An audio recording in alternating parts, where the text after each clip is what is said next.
शहबाज शरीफ साहब नज़में पढ़ते हैं, क्या उन्होंने मुझसे रिटर्न इजाज़त ली है कि मेरे बाप की वो नज़म पढ़ते हैं? ऐसे दस्तूर को सुबह बेनूर को मैं नहीं मानता, मैं नहीं जानता।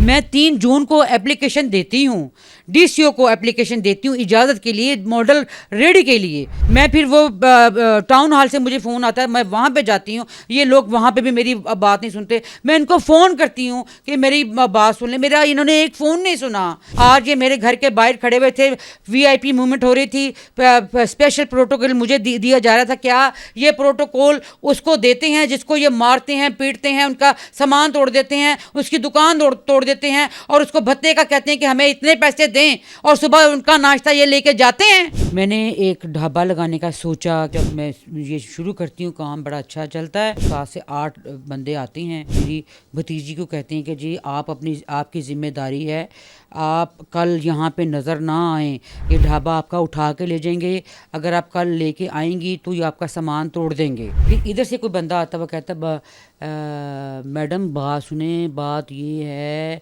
कि ये बंदे जो हैं पैरा फोर्स वाले हैं, आप इनको 5,000 रुपया हफ्ता दे दिया करें, आप अपनी जान छुड़ाएं। उधर से उसकी बात सुनती हूँ तो एक और बंदा आ जाता है, मैडम आप ना फिक्र ना करें, हमारी जिम्मेदारी, हम इनको संभाल लेंगे, हम इनको देख लेंगे, 1,000 रुपया आप हमें रोज़ाना दें। अवामी शायर हबीब जालिब की साहबजादी ताहिरा हबीब हमारे साथ मौजूद हैं। इनके साथ एक नाखुशगवार वाक़या हुआ। वो क्या वाक़या था, किस तरह इनके साथ नारवा सलूक किया गया, ये क्या कर रही थी, ये पूछते हैं, इन्हीं की ज़ुबानी जानते हैं कि मामला दरअसल था क्या। पूरे सोशल मीडिया पे एक पूरा हंगामा बना हुआ है कि आपके साथ ये ज़्यादती हुई है कि आप कहीं कारोबार कर रही थी और इंतज़ामिया ने आपके कारोबार को बंद करा दिया। ये क्या माजरा है? मैंने एक ढाबा लगाने का सोचा कि मैं ढाबा लगा लेती हूँ, गाड़ी के अंदर ही रख के सामान लेके जाऊँगी और वो सामान बेच के वापस गाड़ी में रख के घर सामान ले आऊँगी। तो मून क्रीम ब्लॉक की जो मस्जिद है, मस्जिद के बिल्कुल सामने एक छोटा सा ग्राउंड है, गाड़ी पार्किंग है वहाँ पे, साथ ही 4 फुट इतनी सी मुझे जगह मिली है, वहाँ पे मैं लगा के बैठ जाती हूँ। 7-8 लोगों से मैं पूछती हूँ, जो म्यूनसिपल कॉरपोरेशन के लोग वहाँ पे घूम रहे हो, मेरे पास आ गए कि आप यहाँ पे क्या करने लगी। मैंने कहा जी मैं एक छोटा सा ढाबा बनाने लगी हूँ, जो घर से तैयार करके लेके आई हूँ चीज़ें, और मैं वापस ये उठा के ले जाऊँगी। तो उन्होंने कहा कि ठीक है, आपने आपको पहचान लिया, आप जालिब साहब की बेटी हैं। तो मुझे पहले वो अप्रिशिएट करती हैं, तो उसके बाद फिर जब मैं ये शुरू करती हूँ काम बड़ा अच्छा चलता है, और लड़कियां भी आती हैं, औरतें भी आती हैं, मर्द भी आते हैं, सारे वहाँ पे आती हैं, और मेरी 28 से 2900 सेल हो जाती है 4 घंटे में। तो उसके बाद जब शाम पड़ती है तो 7 से 8 बंदे आते हैं, और वो आके धमकियाँ लगाना शुरू कर देती हैं। मैं गाड़ी में फ़ोन सुन रही होती हूँ, मेरी जो भतीजी हैं वो ढाबे पे बैठी होती हैं, और वो उनको कहती हैं कि जी ढाबा हमारा इस बंदे का नहीं है, इसको कुछ ना कहें। तो वो जो बंदे हैं वो मेरी भतीजी को कहते हैं कि जी आपकी ज़िम्मेदारी है, आप कल यहाँ पे नज़र ना आएँ, ये ढाबा आपका उठा के ले जाएंगे, अगर आप कल लेके आएंगी तो ये आपका सामान तोड़ देंगे, तो आप अपनी ज़िम्मेदार खुद होंगी। अच्छा, वो चले जाती हैं। उसके बाद थोड़ी देर बाद मैं मतलब गाड़ी से बाहर आती हूँ तो मुझे ये बताते हैं कि ये हुआ। मैं सर पकड़ के बैठ जाती हूँ कि यार ये तो 4 घंटे से तो मुझे ये कोई लोग आए नहीं, इन्होंने मुझे पहले कह दिया कि आप लगा लें, हाँ हमारी तरफ से ज़्यादा आपके पास कोई नहीं आएगा। फिर इधर से कोई बंदा आता, वो कहता मैडम बात सुने, बात ये है कि ये बंदे जो हैं पैरा फोर्स वाले हैं, आप इनको 5,000 रुपया हफ्ता दे दिया करें, आप अपनी जान छुड़ाएं। वो बंदा कौन था वो जिसने मशवरा दिया कि पैसे दे दें? म्यूनसिपल कॉरपोरेशन वाला। अच्छा, मशवरा देने वाला इंतज़ामिया का बंदा था? इंतज़ामिया का बंदा था, जिन्होंने मुझे कहा कि आपको लेटर लेके दे देती हैं बाकायदा इजाज़त का, आपको कोई तंग नहीं करेगा। 5,000 रोज़ाना इन्हें दें? 5,000 हफ्ता पैरा फोर्स वालों को दें। उधर से उसकी बात सुनती हूँ तो एक और बंदा आ जाता है, मैडम आप ना फिक्र ना करें, हमारी ज़िम्मेदारी, हम इनको संभाल लेंगे, हम इनको देख लेंगे, 1,000 रुपया आप हमें रोज़ाना दें। मैं 3 जून को एप्लीकेशन देती हूँ, डीसीओ को एप्लीकेशन देती हूँ इजाज़त के लिए, मॉडल रेडी के लिए, ठीक है। वो फेसबुक के ऊपर मैंने ये वो एप्लीकेशन लगाई है।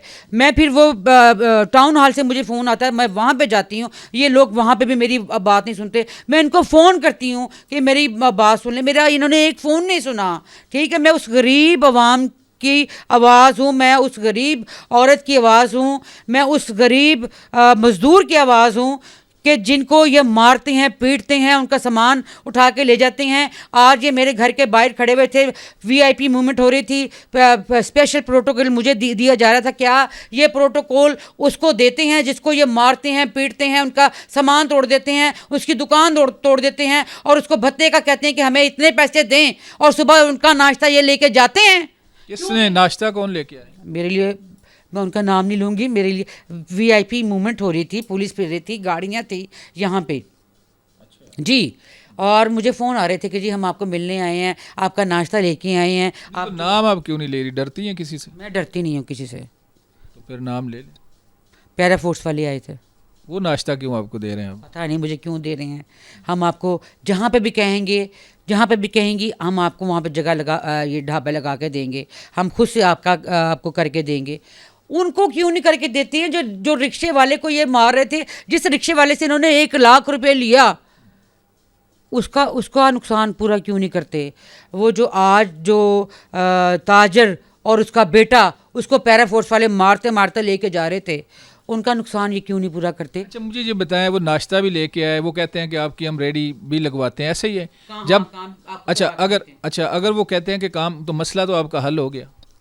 मुझे नहीं चाहिए ना, फिर आपको क्या चाहिए? मैं अब खुद करूँगी अपना काम। आप ये चाहती हैं कि मैं खुद काम करूं, मुझे तंग ना किया जाए? हाँ, मुझे तंग ना किया जाए। देखिए, अब इतनी ज़्यादा बेइज्जती हो गई है, इतना कुछ हो गया है। मैं आपके सुन लेना, मेरे साथ ही क्यों? क्योंकि मेरे साथ एक यह नाम लगा हुआ है, हबीब जालिब का। हबीब जालिब से किसी को क्या दुश्मनी हो सकती है? क्या हो गया? हबीब जालिब ने सारी ज़िंदगी जो कलाम लिखा है, उस कलाम को लिखने पे हबीब जालिब को अंदर डाल दिया जाता था, मारा जाता था, सड़कों के ऊपर मारा जाता था। हबीब जालिब ने अपनी बीवी बच्चों का मुस्तकबिल दाव पे लगा दिया। वो भूखे प्यासे बैठे होते थे, उनको वही कलाम लिखने पे अंदर डालते थे ना। बोले ना। नहीं, अब बात ये है, वो बात आपकी ठीक है 100%। अब मसला ये है कि वो दुनिया से तशरीफ़ ले गए, पर्दा कर गए। अब आप हैं, तो अब आपकी तो किसी से मुखालफत है नहीं, आप तो किसी को तंग नहीं। मेरी किसी की साथ मुखालफत बिल्कुल भी नहीं है।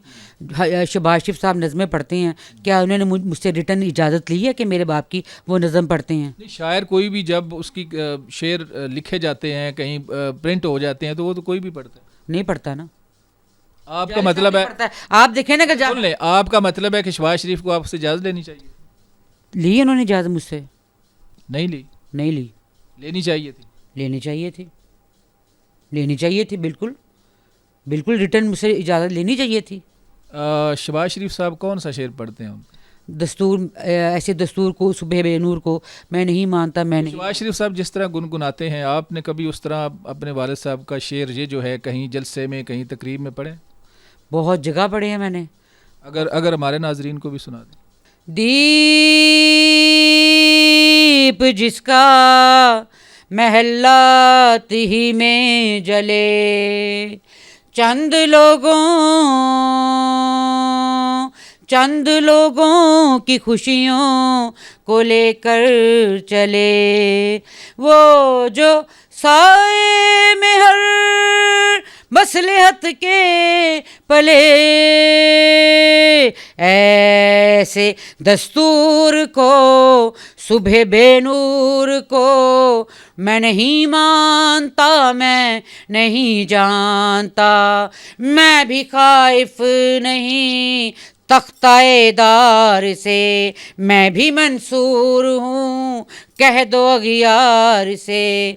क्यों डराते हो जिंदा की दीवार से, जुल्म की बात को, जेल की रात को मैं नहीं मानता, मैं नहीं जानता।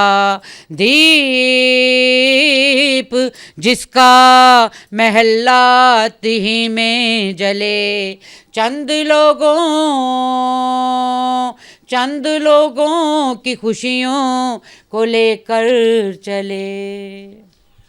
अच्छा, अब मुझे ये बताएं कि मामला हो गया सारा अपने बात, अब आपका मुतालबा हुकूमत पंजाब से क्या है, इंतज़ामिया से? एक फ़ाइनल मैं चाह रहा हूँ कि आपकी आवाज़ जो है वो पहुँच जाए। मेरा मेरा हुकूमत पंजाब से कोई मुतालबा नहीं है। जो गरीबों के साथ ये करते हैं, मज़दूरों के साथ करते हैं, जो फट्टे लगा के बैठे हुए हैं, जो अपने कंधे के ऊपर रख के बेच रहे हैं, सामान बेच रहे हैं, जो अपने हाथों में उठा के सामान बेच रहे हैं, ये अपना अज़ार बंद, परांदे, सॉक्स, जुराबें, ये सारा कुछ जो भी लेडीज़ सामान वो बेच रहे हैं, औरतें बेच रही हैं, उनको ये बेचने नहीं देते पैरा फोर्स वाले। ये उनके साथ क्यों कर रहे हैं? जी देखें जी, आप देखने वालों को मैं ये कहना चाहती हूँ, मैं ला इलाहा इल्लल्लाह मोहम्मद रसूलुल्लाह किसी एजेंडे पे नहीं हूँ, कोई बात नहीं है, किसी के कहने पे नहीं हूँ कर रही है, मैं अपनी मर्ज़ी से कर रही हूँ। मैं 32 साल से किसी के कहने पे मजदूरी कर रही हूँ, मेहनत कर रही हूँ, काम कर रही हूँ, घर को चला रही हूँ, किसी के कहने पे, किसी कोई एजेंडे पे कर रही हूँ? मुझे बताएं, किसी के कहने पे नहीं कर रही, मैं अपनी मर्ज़ी से कर रही हूँ। पेट्रोल महंगा हुआ तो मैंने ये ढाबा लगाया कि घर से पका के वहाँ पे ले जाऊँगी, बेच दूँगी, दाल चावल रोटी चाय, ठीक है, ये बेच दूंगी और ये उठा के सामान घर वापस ले आऊँगी। चलिए जी, बहुत शुक्रिया। इनका कहना है कि मैं किसी ख़ास एजेंडे पे नहीं हूँ और मेरा मुतालबा भी कोई ऐसा नहीं है कि मेरे लिए कुछ करें। मेरा सिर्फ मुतालबा ये है कि मैं जो काम करना चाहती हूँ या कर रही थी, मेरे जो काम है उसमें कोई रुकावट नहीं होनी चाहिए, मुझे तंग ना किया जाए। इनका जो मकसद या लुब्बे लबाब ये है। अपने मेज़बान मनाज़र अली को इजाज़त दें, दोबारा मिलेंगे। अल्लाह हाफिज़।